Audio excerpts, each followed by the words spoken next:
Good afternoon, everyone. Thank you for attending session 2 of the IBR webinar series. As a reminder to all participants, this webinar is public and is being recorded. The registration information was posted on the NERC website and widely distributed. Speakers on the call should keep in mind that the listening audience may include members of the press and representatives of various governmental authorities, in addition to the expected participation by industry stakeholders. Should you wish to ask a question during today's webinar, please use the Q&A feature.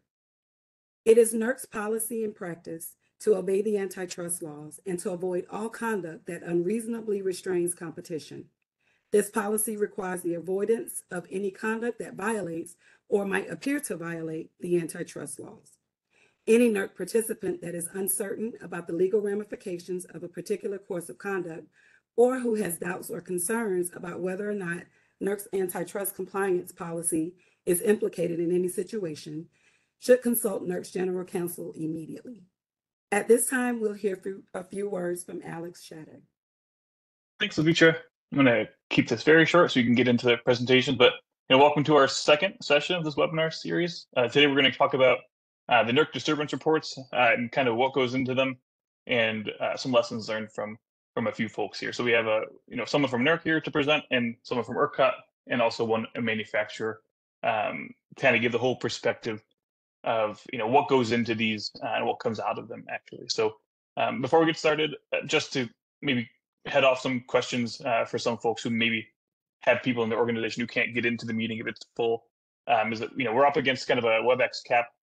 So if you're not in before the first 1,000 folks get in, you may not be able to get in, but these will all be recorded and they'll be posted on the NERC website along with the slides and some other meeting material. So I guess with that, we can go ahead and jump right in and with our first speaker who needs no introduction whatsoever. Thanks, Alex.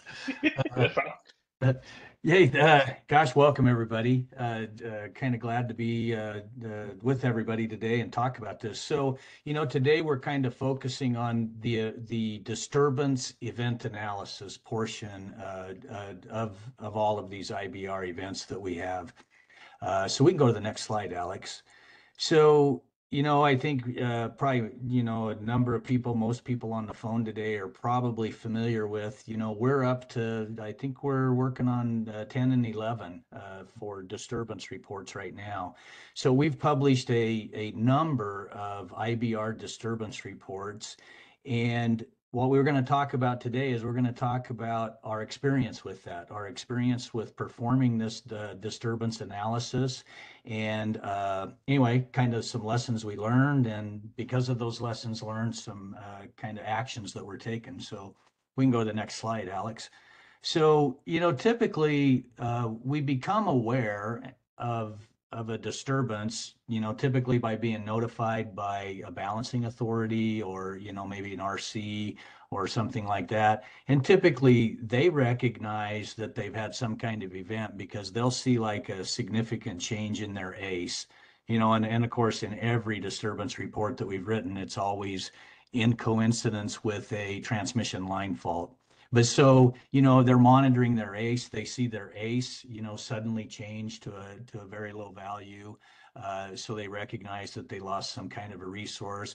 And then typically, most entities, they'll have like a pi tag, or, they'll have an aggregate point, a point that aggregates all of their solar output, for instance, and the majority of our disturbances have been solar events.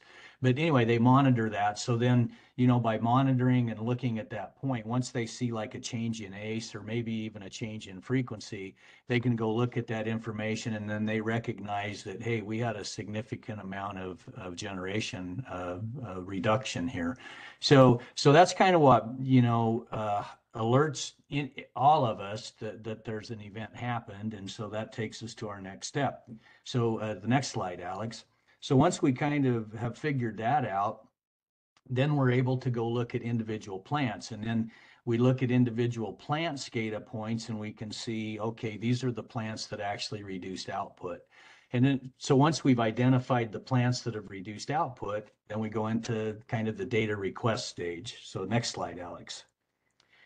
So in the data request stage, typically, we ask for a lot of stuff, but really from an analysis perspective, probably the three major things that we ask are we ask for a data recording of the facility output during a specific time frame, and that specific time frame will include, the disturbance time in there. And we ask for that at the highest resolution data that's available. We ask for data at the highest resolution available. Then we ask for what the cause of the reduction was. Typically, that'll be, maybe inverter fault codes, anything that's pertinent to that caused the reduction in output. There was a cause of the reduction in output. We ask for that. And then typically, like if it was, it was due to PLL loss of sync. So if that is a code that was a cause for the reduction in output, then we usually ask, what are the settings associated with that? So like I said, for instance, PLL loss of sync, we'll ask. Typically, we see that it's a certain number of degrees within a certain period of time. That's the way the protection is set up, and so we kind of it's very beneficial for us to know what that is. So then when we're doing our analysis and we're looking at data, we have that in mind. So next slide, Alex. So a lot of issues, we've had a lot of experience. Like I said, we're up in the 10 range now of disturbance analysis. And so we've learned we've got a lot of experience, and we've learned a lot of lessons in that period of time. It's like 10 disturbance reports in 5 years. So we've been doing it for a long time, and we've been doing quite a bit of it. So probably the first thing that we recognize that is always just very limiting to us is no high resolution data. And so it's extremely difficult to perform analysis and determine what a facility did and why it did it if potentially the highest resolution data you have is maybe 1 minute data. We've actually early on, in the earlier years that we did some analysis, we actually had a few facilities that the highest resolution data they had was 5 minute data. And, I think everybody can, understand and recognize how limited you would be in performing analysis if that's the highest resolution data you have. And really what we've really found in the last couple of years especially is that data that comes from like a digital fault recorder or relay event record files, those are really the most beneficial data that we can get. And boy, when we get that type of data from a facility, we really we're kind of in our happy place when that happens, because that data is so good, and we're able to really do detailed analysis, and we can really see what the facility did in small slices of time. So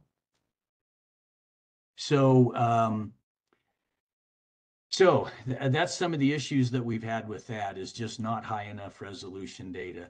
So in the causes of reductions, what we've run into a number of times is we see like sequence of event logs, they get overwritten.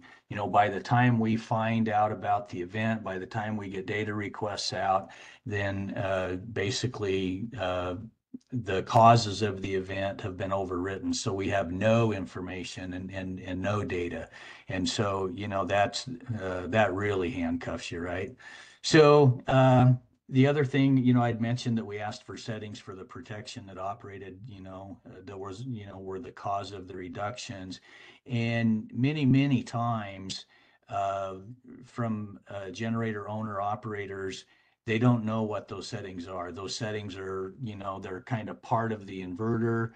They're in the inverter code. I think sometimes they don't, in some instances, they don't even have access to those, some of those settings. So that's another area that has been kind of difficult for us to really determine and do thorough disturbance analysis, because we don't get that type of information. So let's go to the next slide, Alex. Thanks, Rich. You got 1 minute left. Okay, thank you. So, based on all of that, based on our experiences with the disturbance analyses that we've done, and kind of our lessons learned there, we actually have 4 projects right now that I would say are, directly related to all of that. The first one, of course, is the EOP4 SAR.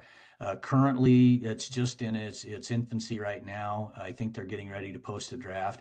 And what that SAR is about, it's changing EOP4 so that it's required to report an inverter-based resource loss of 500 megawatts or more that is non-consequential.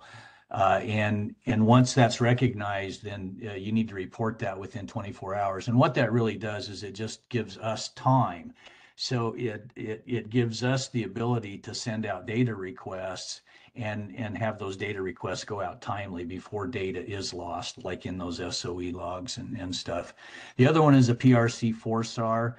We didn't talk about that one much here, but the PRC4 SAR is really just kind of mandating that when these solar facilities reduce output, that analysis is done by the generator owner to determine if that was a correct operation or not, and if not, develop some corrective action plans.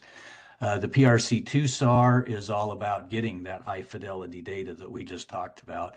We're reviewing and taking a second look at PRC2 and asking ourselves, the current methodology to determine where we have high fidelity recording equipment, fault recording equipment, do we need to change that in this new world that we're moving into with inverter-based resources as the dominant source of our system? And then the last one is PRC24. And of course, we didn't talk about that much, but that SAR is really, aimed at after the analysis is done and we've seen that we're having ride-through issues. PRC24 is looking to say, I think we need to modify that standard and rather it be a protection setting standard, make it a complete ride-through standard. So anyway, that's kind of a real brief look into how we do disturbance analysis and some of the difficulties we've encountered and some of the ways that we're trying to improve upon that analysis. So I think that's it, Alex. I'll hand it back to you. Thanks, Rich. Only 33 seconds over, which is pretty good. Okay. Much closer than I've ever come. Moving right along, just to make sure we have time for as much a presentation as possible, we have Patrick Gravwall from ERCOT, who's going to give us his perspective, or ERCOT's perspective, when kind of managing this event analysis process. So, Patrick, all yours. Thanks, Alex. Good afternoon, everyone. Can you hear me okay? Yeah. Okay. So I'm Patrick with ERCOT, and I'm going to go over our IBR event analysis process and talk about the amount of work that goes into a report like the Odessa report from last year. Next slide, please. All right, we'll start with an overview, and this kind of mirrors what Rich was just talking about, the steps involved in this process, but I'm going to talk a little bit more about how long it takes for each step and the amount of work that goes into it, and go into details in the future slides as well. The step one is the event detection, and as Rich mentioned, is based on aggregate SCADA tags of IBR generation, solar, wind, and then we do an initial analysis process that takes about 1 to 2 days after an event is detected. We're looking to see if there was a system disturbance, if there was any kind of SCADA dropout, drops in frequency and ACE to see if it's a real event. And then we go in the process of looking at the individual units, looking for any facilities that dropped over 10 megawatts. And that threshold can kind of fluctuate. If we find something a little less, we'll usually include it, but we kind of have to put a cutoff somewhere so we're not looking at every unit in depth. The next part is the data collection. We try to get these requests out right away for PMU data and DFR data. Try to get those out in the first couple of days after the event to make sure that data is available. And then we try to get the RFIs out within 1 week. Once those go out, we start getting the high resolution data back, usually within 1 week, and we start kind of reviewing that, waiting for the RFI responses to come back, usually about 2 weeks after the events, 2 to 3 weeks. We start reviewing those, and then we're trying to get the NERC brief report out. You know, that's a 30-day a 20-day window.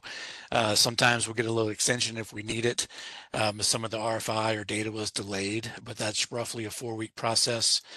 And then after the brief report, we're going to conduct follow-up calls with generator owners and OEMs to identify some root causes and potential corrective actions. This takes usually about 2 months following the brief report is when we start scheduling these calls and getting them talking to all the entities here. And then we continue to work with NERC and Texas RE to work on the final report, which usually comes out about 6 months after the event. And then we continue working with the GOs about mitigation plans and implementation of corrective actions. And that can be 6 months to a year. You know, we still have one that's outlying since Odessa, which was June 4th of last year. Next slide, please. The first part is event detection. Currently, we're looking at 3 different types of events. The first is large events, and we're looking at any kind of drop in IBR resources greater than 400 megawatt. You know, we're cutting it below that 500 megawatts so we can be alerted to any of these events so we can kind of dig into them and see if it's meeting that 500 threshold or not. And that's just on that tag alone. We don't get many of these, so we like to put some engineering eyes on these larger events. For the solar and wind generation, we compare those with the drop in ACE for solar 150 megawatts or more, wind 200 megawatts or more.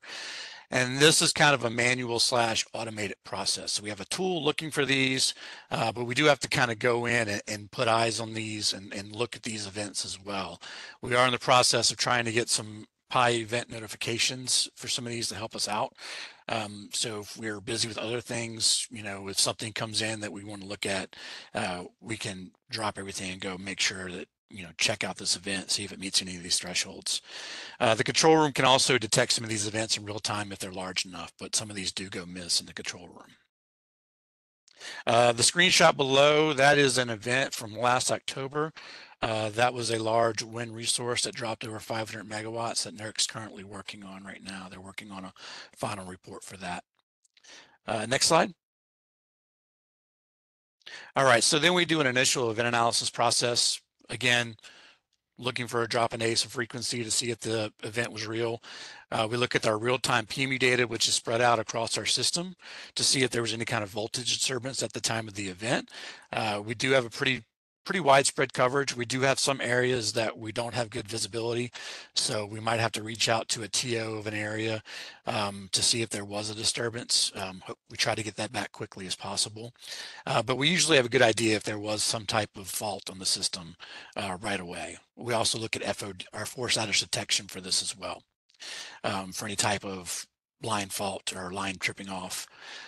We then run a tool to find any SCADA megawatt drops for the units greater than 10 megawatts. Again, it could be a little bit less if we come across them. And then we start looking at these individual SCADA tags and trying to get an idea of, you know, aggregating those up to see what that total unit loss would be, which is usually can be quite different from the SCADA tag aggregate. Due to the delays in SCADA. You know, you might have some units that come back quickly from the SCADA, some have longer delays. So it's, you know, there's some issues with this process, but it's kind of the best we have in this short period of time until we get the PMU data. The screenshot on the left is just the real-time PMU network showing a fault on the system and a reclose attempt about 10 seconds later. Next slide.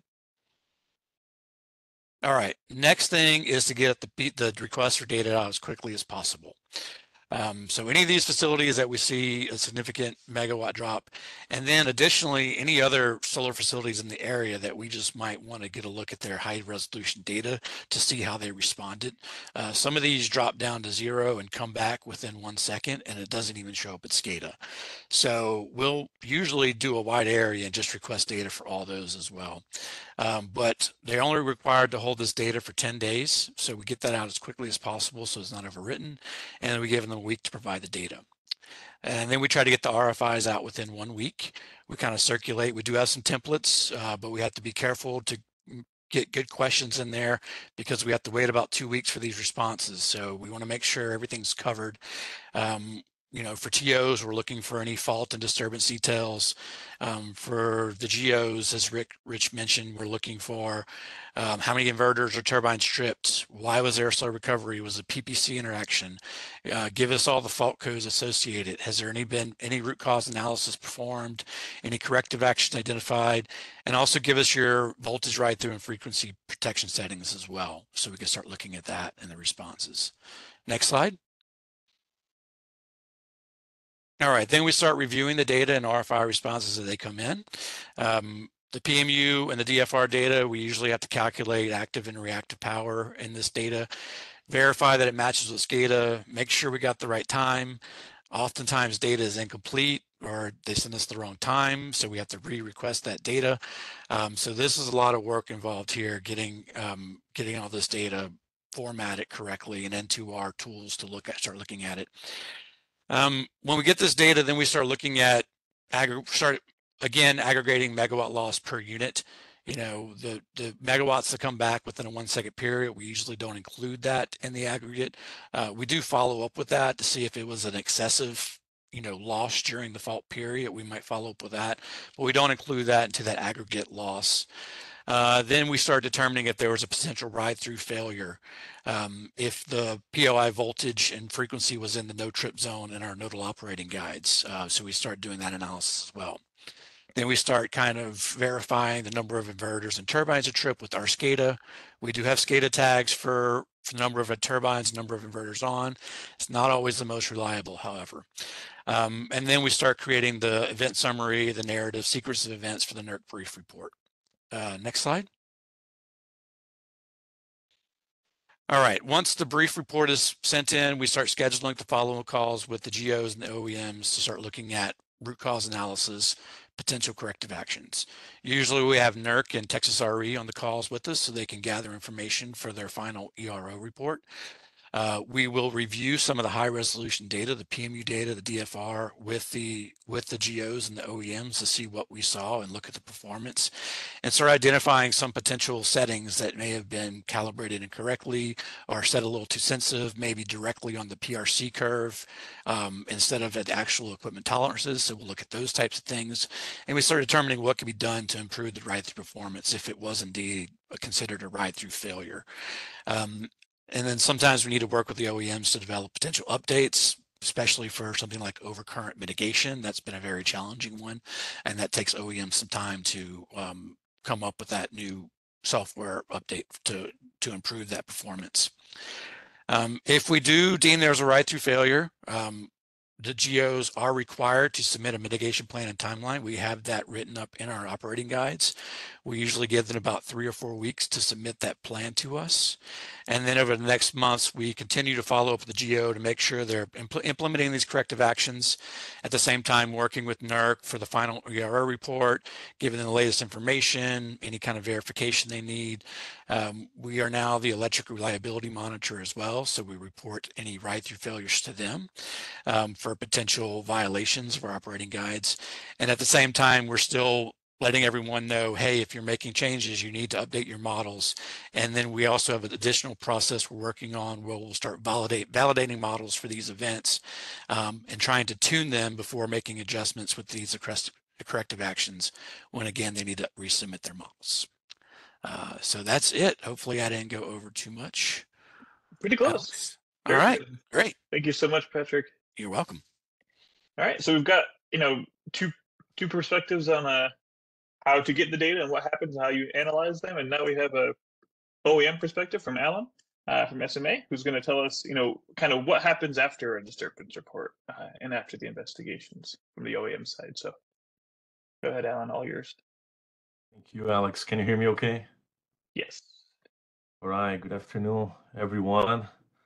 So as Alex just said, I think it's a perfect segue after all this work of event analysis. How do we take all of this information and digest as inverter manufacturers and improve our products in terms of to increase the overall reliability of the grid, right?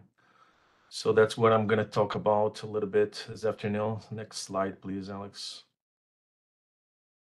So I'll start focusing more on the Blue Cut Fire event because there were a lot of lessons learned to SMA from that event.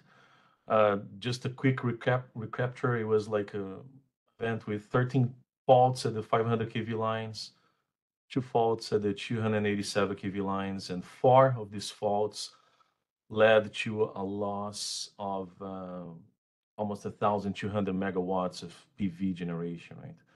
Some of our products were impacted, SMA inverters, and mostly because of under frequency tripping, and also some of our inverters entered into momentary cessation mode. And this is just a graph to illustrate the four faults and the loss of generation in August 16, 2016. Next slide, please. All right, so I'll try to mention in the next few slides, like some of the causes of this capacity loss that involved our inverters and some of the solutions that we ended up implementing into our product, right? So one thing was an erroneous frequency measurement during faults.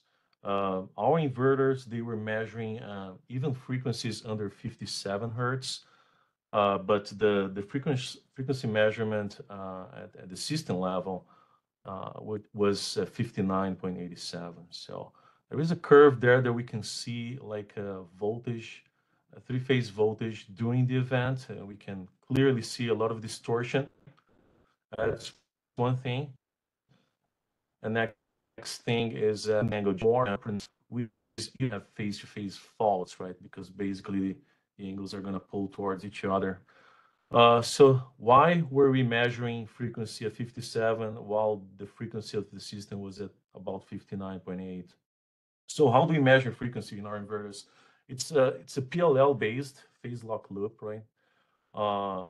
And we use the phase lock loop to feed many control structures inside the inverters, but also for frequency measurements that's going to feed our protection settings.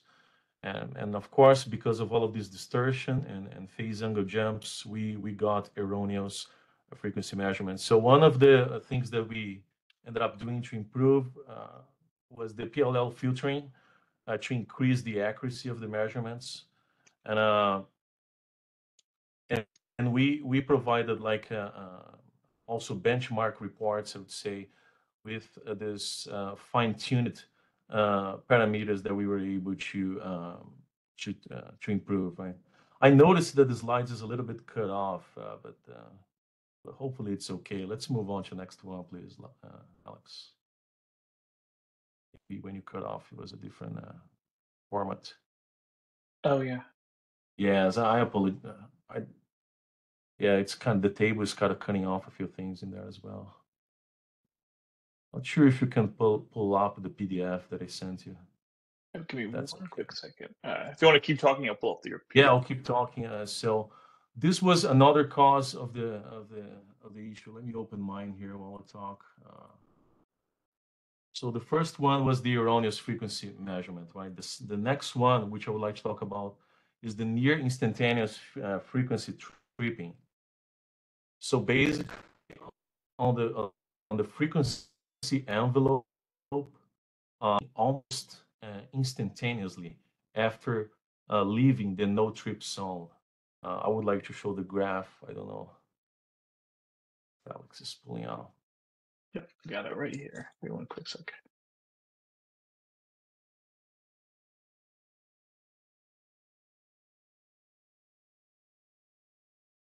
Go ahead here.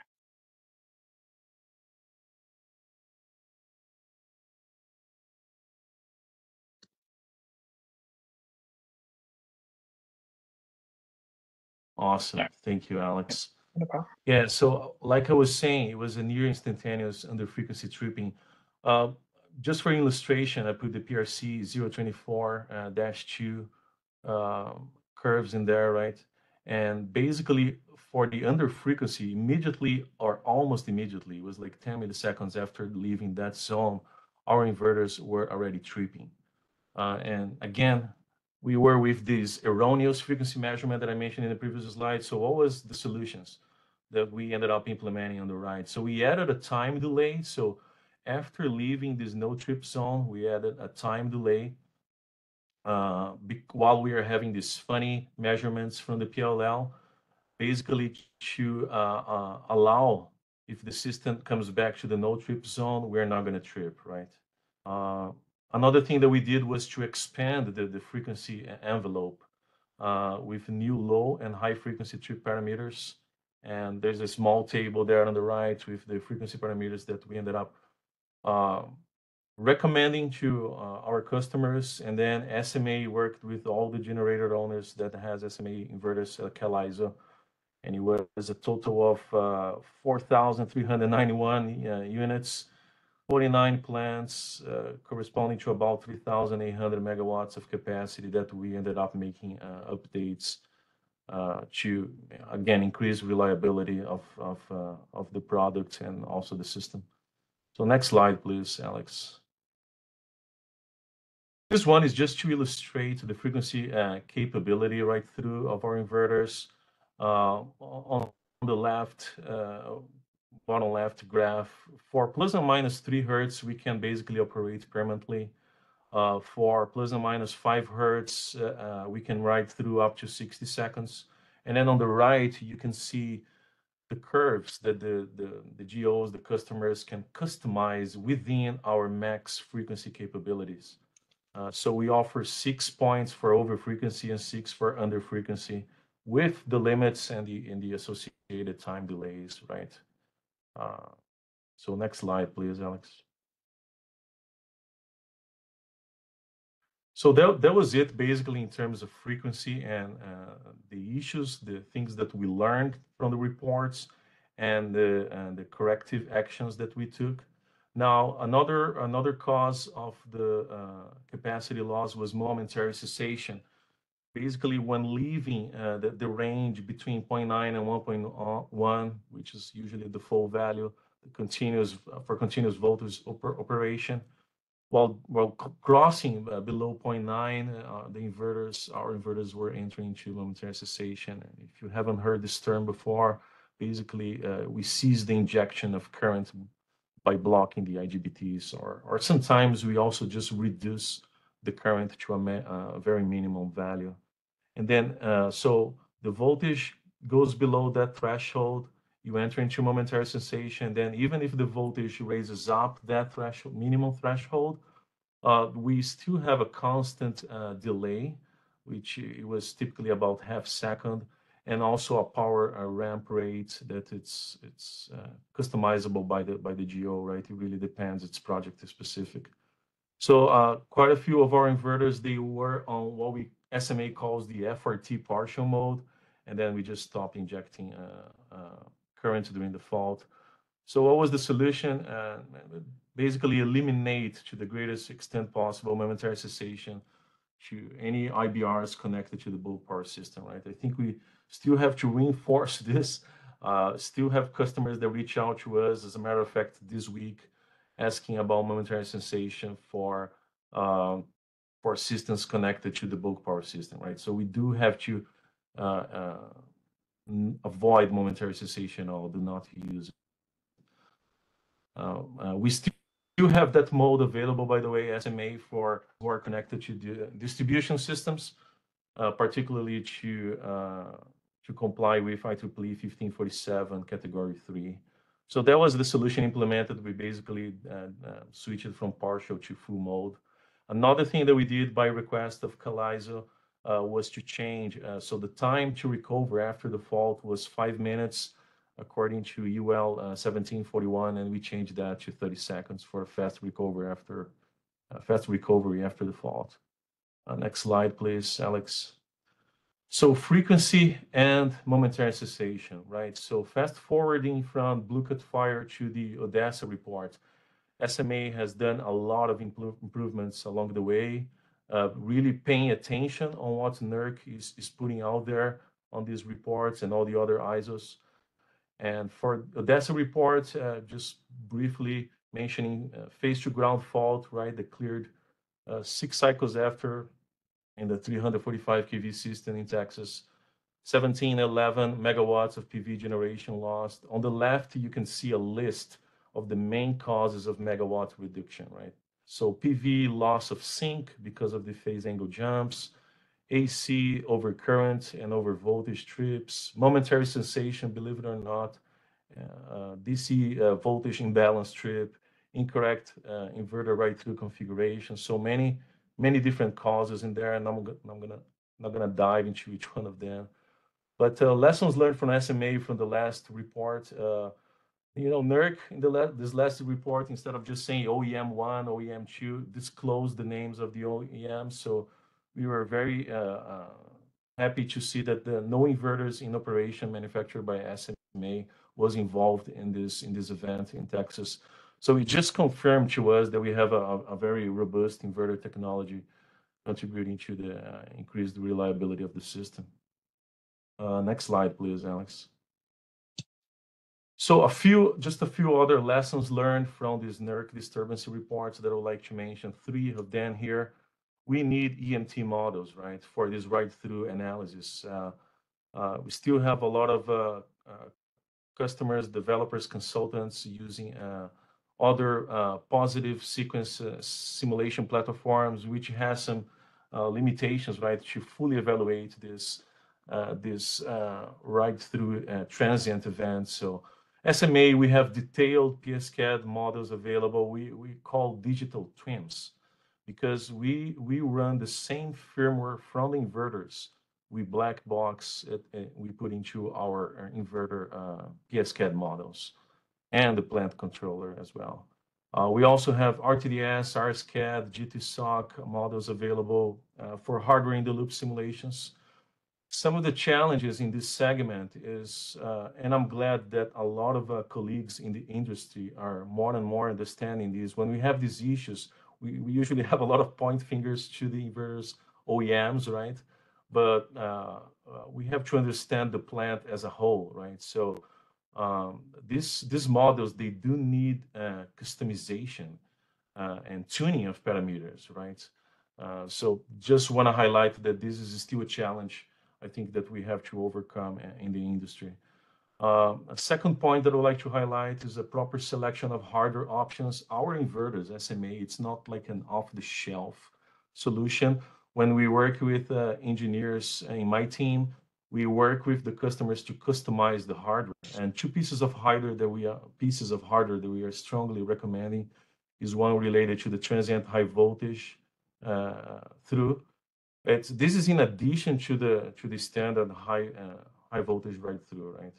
This is for really short periods of time, and you can see there are like 2 per units for 1.6 milliseconds, 3 milliseconds, 1.7 per unit, and for 20 milliseconds, a little bit over 1 cycle, you can even ride for 1.4 per unit over voltages. The other one is the extended low voltage right through capability with the addition of a 16 kilojoules buffer. Is going to allow the GO to ride through consecutive events up to 1 minute. And the third one, it's a software issue, right? It's just a proper parameterization of all of the settings in the inverter, right? So we do a lot of benchmark testing in our labs in Germany, and we produce benchmark and validation reports that are available under NDA, where we recommend the parameterization settings while we are working with our customers, particularly for challenging scenarios where we have low short circuit ratios or low X over R ratios. So I think that should be last, probably, Alex. Yep. Thank you so much. If all of the panelists, if you don't mind putting your camera back on. And we'll start with the panel questions here. I'm just going to bring up our panelist a little questions and answers slide really quickly. And let me read out the first question here while we get going. So this is a two-part question. And the question is, what is the largest impediment when you're going through or performing this disturbance analysis? For example, is it just missing high fidelity data or coordinating with stakeholders, in a timely manner?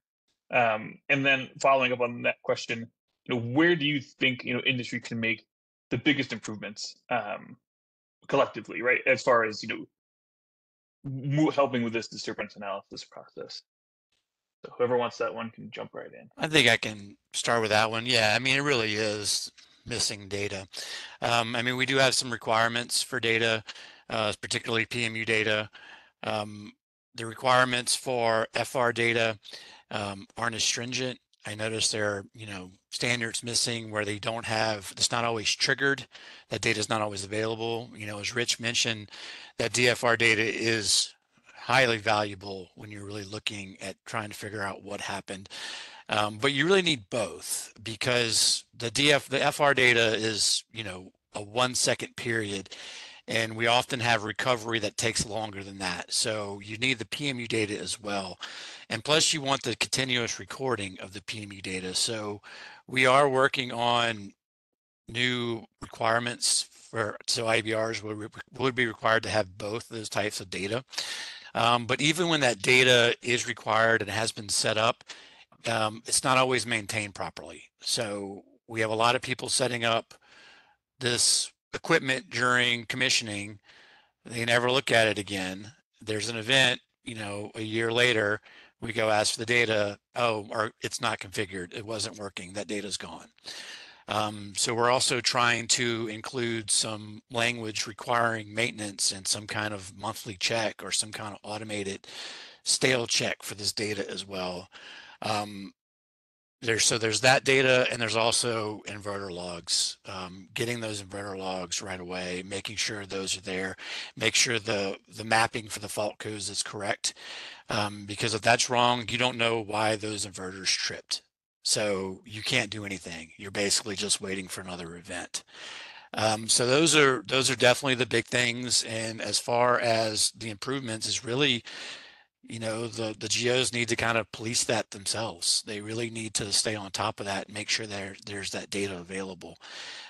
It's kind of confusing to me that they're not always having that data and looking at it.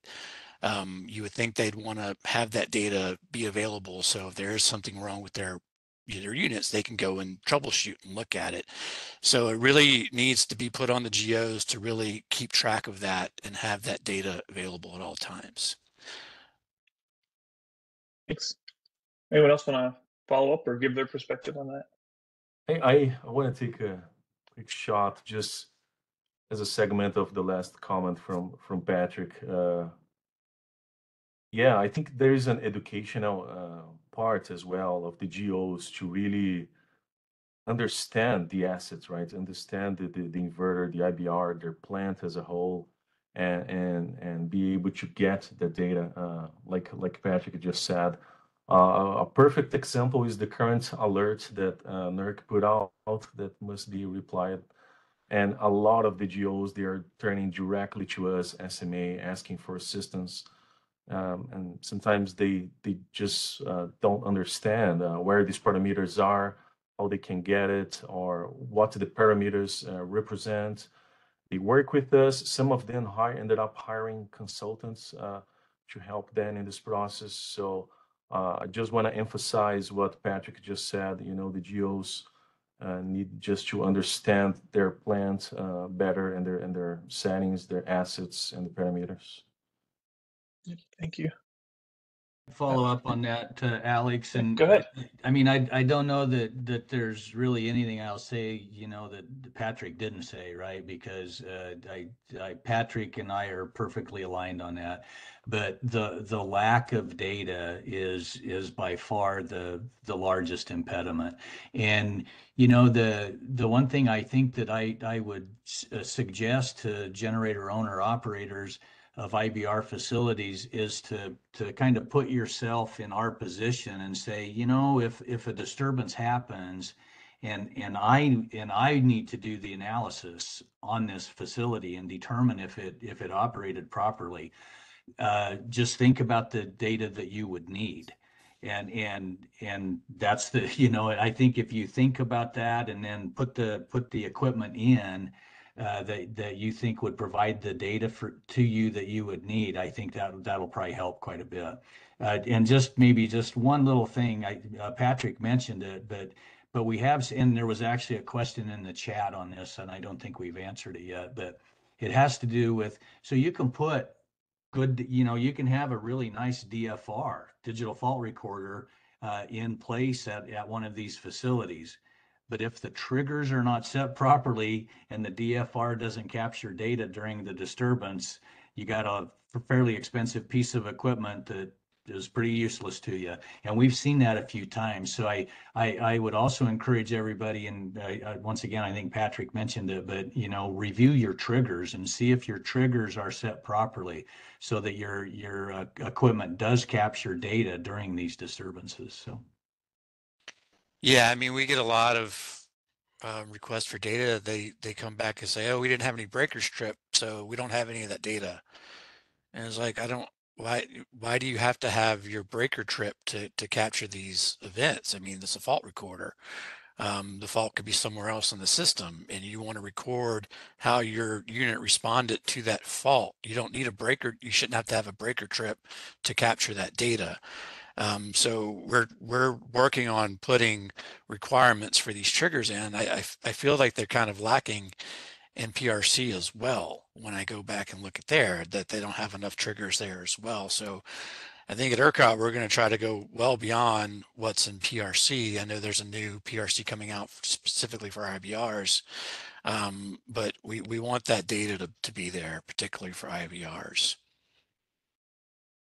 Thanks, Patrick. Just one quick follow-up to that before we get to the next one. Is that change you just mentioned, ERCOT going a little bit stricter than the PRC, is that something you've discussed in your like ERCOT groups? And if so, kind of what was the We initial haven't released this operating guide revision yet, and so it's probably going to be a process getting approval.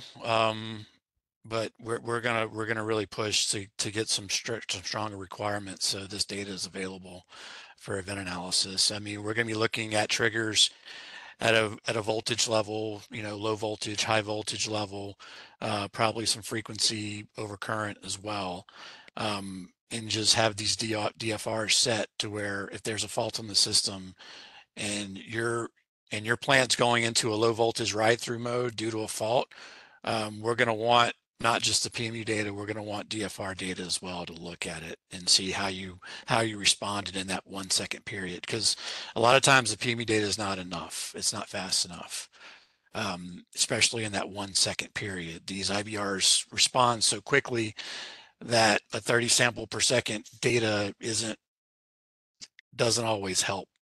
So we really do need both to do proper analysis. Thanks, Patrick. And for when those get released and discussed, you know, if folks on the call kind of want to participate in those discussions, is there a place for them to do that? Can they join ERCOT meetings or? Yeah, we'll probably be talking about this, and we have an inverter-based resource task force that meets monthly. So those are open to the public. And once we get closer to releasing this, we'll be discussing in those task force as well.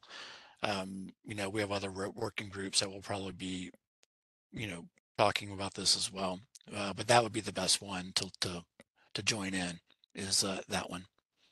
Cool. Thank you so much. Anything else on that the first, I guess, couple questions? See some shaking. All right, well, the next one. So this one's a little easier, maybe. Is you know, which step, in your opinions, of the whole disturbance analysis process, like which one of those steps is the most time consuming, and how could that be fixed or mitigated? Yeah, so my experience is that the time from the moment we send a data request till we get data back. seems to be the longest time. The analysis takes, probably a close second to that. But, I think with what we just talked about with the first question, I think if everybody has and is familiar with the monitoring equipment they have, and they have ready access to that, I think sharing of that data quicker would probably cut down the time, because I think that's our longest time. So I guess I'll probably stop there. And once again, I'm sure Patrick's got a lot of thoughts on this, because he's dealt with it quite frequently here lately. Yeah, I mean, I agree. It's waiting for data, waiting for RFI responses kind of takes a while, and I understand it takes some time. A lot of times they want to consult with OEMs, their legal teams as well. When we send out these RFIs, they do take it seriously, and they want to make sure that what they putting in there is only up and up and correct and accurate. So there's a lot of double checking, triple checking. Waiting on the data, some entities, they get that data to us right away. I mean, they see the data request, they go and grab it remotely, and they send it to us right away. Some of them take longer. Some of them have to go out to the facility, which really isn't a really good setup, especially out in West Texas where all of our solar is, because it's so remote. But some of them take longer. Some of them, I kind of wish they'd review the data before they send it to us. They just kind of, grab it and send it. And sometimes it's the wrong time. Sometimes it's incomplete. So, reviewing that data before they send it would help as well. And then it takes time to kind of format everything to get it into our systems. I mean, we have certain applications that we use. We have to calculate the symmetrical components, the reactive power or the active power. And, there's storage limitations as well. So the more signals that you're storing, if you're calculating the active power, the reactive power, your positive sequence and all of these things, that's just eating into your storage. So it's all things that we can do in-house once we get it, but it takes time, especially if we're getting data from 25 different facilities. So that's a lot of work, getting all that formatted. But we can usually do it as it's coming in, as we're waiting for the rest.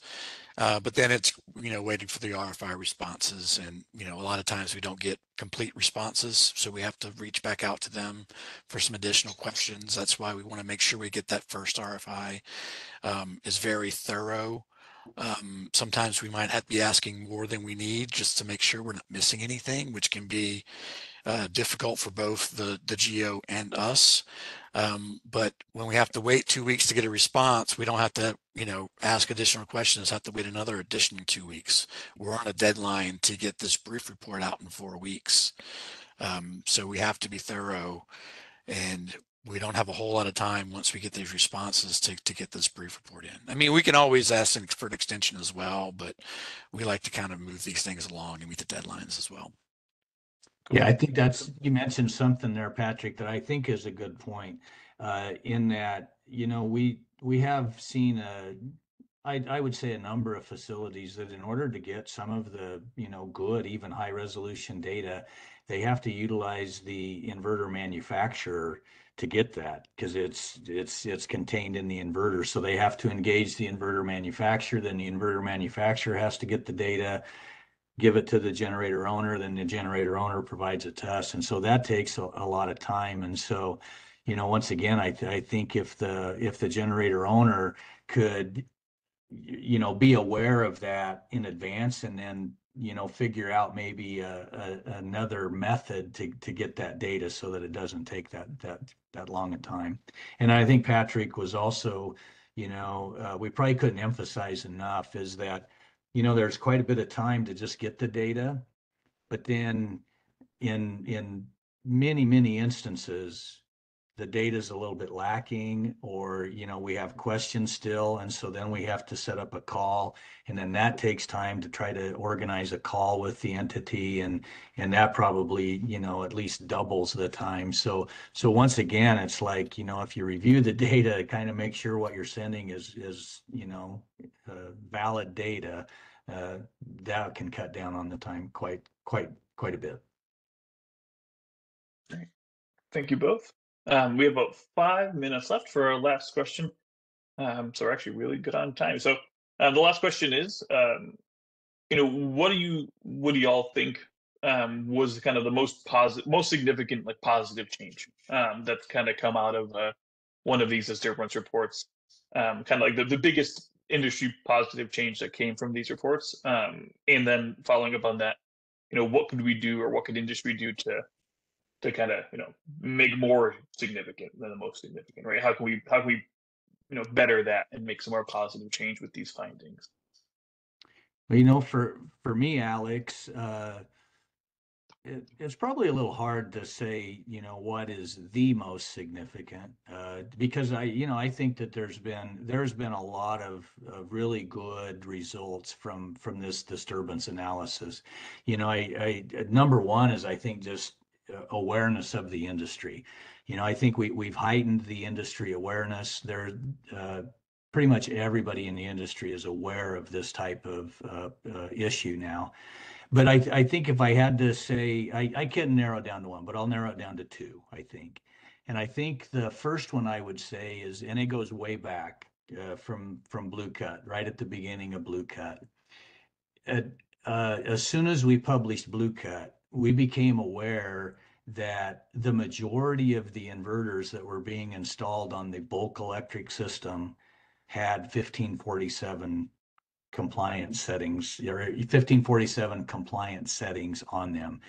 And I think the most significant the change that we made there was, once again, it's that heightened awareness, but we heightened the awareness and let everybody discovered that it's like, oh, you want something different on the transmission system than you want on the distribution system. And so I think that was a really huge seismic shift for inverters at that point.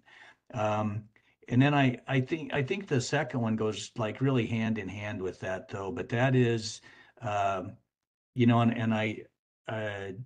I think Alan did a really good job of demonstrating that today. The work that we did with the inverter manufacturers to kind of heighten their awareness also, right?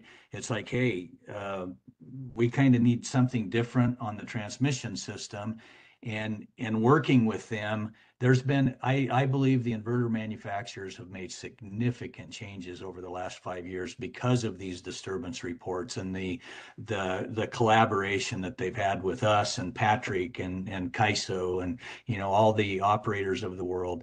And I think we've made significant changes, and I think we are improving.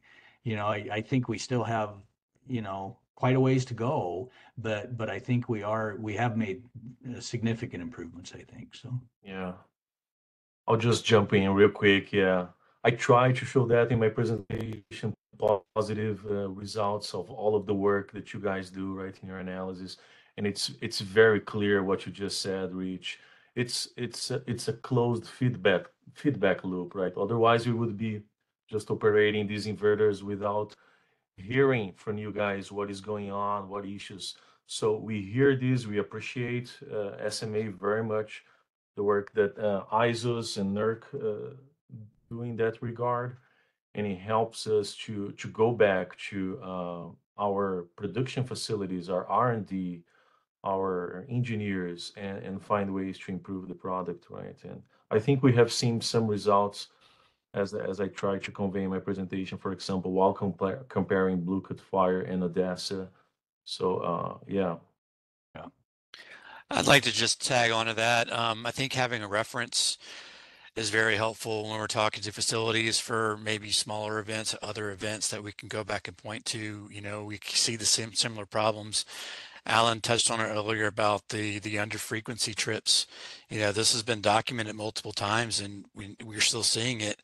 And I might talk to a generator owner that is like, oh, but I saw this measurement of frequency below 57.5, so we're supposed to trip, or I can trip. And we have documentation to go, no, that's not the measurement that we're looking for. You need to have some kind of time window where you're measuring frequency. You can't just measure frequency during a fault condition, during a voltage disturbance, and say, oh, I got this one frequency measurement, so I tripped. So, we have something to reference, even though it's not a standard, and where our operating guides may be lacking, we have somewhere else to go to explain to them, no, you really shouldn't be tripping on this instantaneous frequency like this, especially because you're not really protecting your equipment with this. You just have it set this way because that's what PRC says, but that's not a must trip area. So having that language, I copy and paste in emails all the time and just say, look, this has been talked about in numerous reports. It's right here. Please go and change the settings so you're not tripping on under frequency like this when you really don't need to be. So that's very helpful, having this documentation as a reference. Thanks, Patrick.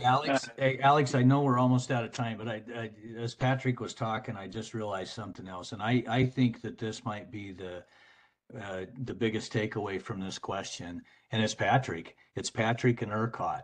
Because of the disturbances ERCOT have, they created the IBR task force, and Patrick, advertised a little bit earlier that they have a monthly meeting. But I think if you look at that, that's the perfect example of the industry responding to something. We had some disturbances. We know we have issues. They put together this task force. They meet monthly, and I commend ERCOT very, very, very highly, because they're doing great work. They've done great work down there, and it's that collaborative thing, right? It's the the operator with the generator owner operator, the system operator with the generator owner operators solving problems together. And I think that's probably the best outcome that you could hope for out of these disturbances. So thanks, Rich. That was most of what I was going to close out with. So great, thank you. Fed right into it. So I think thanks everyone for presenting and participating in the panel. I think the big lesson here is that collaboration between all of us in industry is key here, right? We're all working together from the OEM up to NERC, right, and FERC. Right? We all have to work together and understand what the equipment does, what its limitations are, what certain things mean, and how we can help our our colleagues throughout the industry here.